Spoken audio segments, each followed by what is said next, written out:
বৃশ্চিক লগ্ন, বৃশ্চিক রাশি, আপনাদের চতুর্থে রাহু অবস্থান করে আছে। এই রাহু 23শে নভেম্বর 2025 শতভিষা নক্ষত্রে সঞ্চার করছে। শতভিষা নক্ষত্রে সঞ্চার করে রাহু অত্যন্ত বলশালী হতে চলেছে। এই রাহু আপনাদের পাবলিক মাস জনসাধারণের সঙ্গে, জনগণের সঙ্গে সংযুক্ত করবে। আপনারা blogging, social media, internet, YouTube এই সমস্ত বিষয়ে কিন্তু ইন্টারেস্ট নিন এবং এই সমস্ত জায়গায় নিজেদের একটা পজিশন তৈরি করুন। আপনাদের সোশ্যাল মিডিয়া অ্যাক্টিভেশনটা ভীষণ স্ট্রংলি হতে চলেছে। চতুর্থের রাহু শতভিষা নক্ষত্রে অতি অবশ্যই কিন্তু প্লেস চেঞ্জের সম্ভাবনা। এই রাহুর দৃষ্টি থাকছে আপনাদের দ্বাদশে, সুতরাং গৃহ থেকে দূরে, দূরবর্তী স্থান এবং সেটা বিদেশ হওয়ার কিন্তু বিশেষ সম্ভাবনা থাকছে। এই রাহু মেন্টাল টার্বুলেন্স, মানসিক অস্থিরতা, চঞ্চলতা একেবারে তুঙ্গে।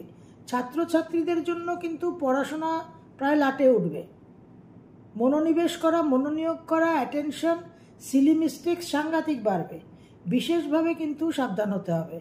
গৃহ সুখকে একটুখানি ড্যামেজ করবে। মায়ের শরীর স্বাস্থ্য নিয়ে কিছু টেনশন হবে। বিশেষভাবে কিন্তু একটা লোভ, অনেক কিছু পাওয়ার আকাঙ্ক্ষাটা বৃদ্ধি পাবে। এখানে মেন্টাল পিস, বিশেষভাবে মানসিক শান্তি কিন্তু ডিস্টার্ব হবে। মায়ের শরীর স্বাস্থ্য নিয়ে সাবধান। মায়ের সঙ্গে কিছু সম্পর্কে উপর নিচ হতে পারে। এই রাহুর দৃষ্টি থাকছে অষ্টম, দশম এবং দ্বাদশ।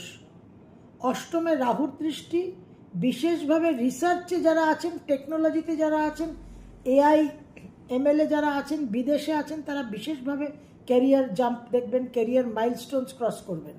কিন্তু এই অষ্টমের রাহু কিন্তু প্রতারণা আনবে, জীবনে আকস্মিক আপদ বিপদ আনবে, আকস্মিকভাবে কিছু লস এবং কেস, লিটিগেশন, লিগাল ট্রাবলস আনতে পারে।